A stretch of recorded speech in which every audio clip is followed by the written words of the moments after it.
Book of Heaven, Volume 8, August 10th, 1908, The Work of Love.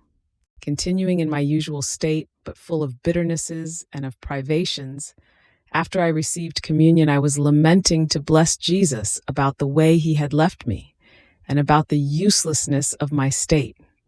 And he, having compassion on my laments, told me, "My daughter, nothing has diminished the goods that exist between me and you, because the whole of good is in the origin of its foundation. When two persons unite themselves with the bond of friendship or with the bond of marriage, and they have exchanged gifts besides, and have loved each other so much as to become inseparable, to the extent that one has taken and copied the other so much as to feel the being of the beloved within herself, if out of bare necessity they are forced to be far away from each other, are those gifts perhaps diminished, or does their love decrease? Not at all. On the contrary, being far away makes them grow more in love, and makes them keep the gifts received with greater care, waiting for some greater unexpected gift at the return of the other. But there is more. Since one has copied her beloved within herself, it seems that there is no distance for her, because she feels the voice of the beloved flow within her voice, having imitated him. She feels him flow in her mind, in her works, in her steps. So he is far and near. She looks at him, and he escapes her. She touches him, but cannot clasp him. Therefore, the soul is in a continuous martyrdom of love.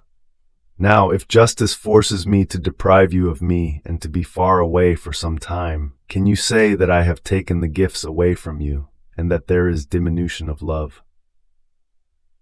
And my state is too hard, my dear life, and what am I here for if you do not let me suffer to spare my neighbor the chastisements? You have said many times that you would not allow rain, and it is not raining, so I cannot beat you in anything. Whatever you say, you do, while if I had you near me like before, I would tell you so much that you would let me win. How can you say that distance is nothing?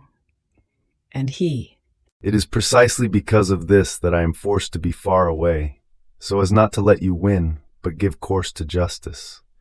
However, by keeping you here, there is also some good, because the lack of water will call for famine.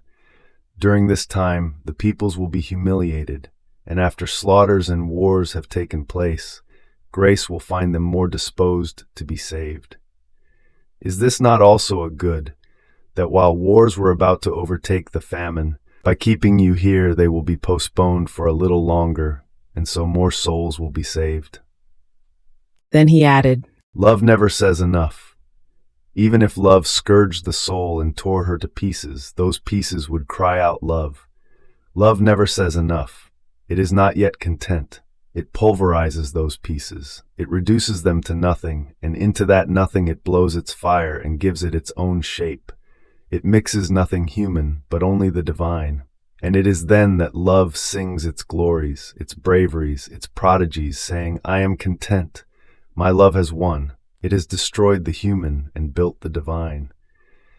It happens to love as to a talented artisan, who, having many objects which are not to his liking, breaks them to pieces, puts them on the fire, and keeps them there until they melt, making them lose all of their shape, and then he forms from them many other objects, most beautiful and pleasant, worthy of his talent. It is yet true that for that which is human, this action of love is so very hard. But when the soul sees her gain, she will see how beauty has taken the place of ugliness, richness of poverty, nobility of roughness, and she too will sing the glories of love."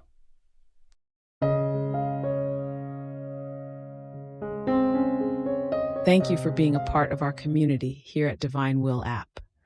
If you enjoy listening to Jesus' lessons on how to live in the divine will, please give this video a thumbs up.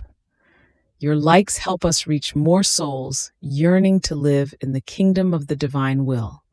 We'd love to hear your thoughts and reflections, so drop a comment below. Your insights not only enrich our community, but also inspire others on their spiritual journey. And don't forget to subscribe to our channel. By joining us, you're helping to spread the news of the kingdom of the divine will, so that together we can bring His kingdom to reign on earth as it is in heaven. In the divine will, always.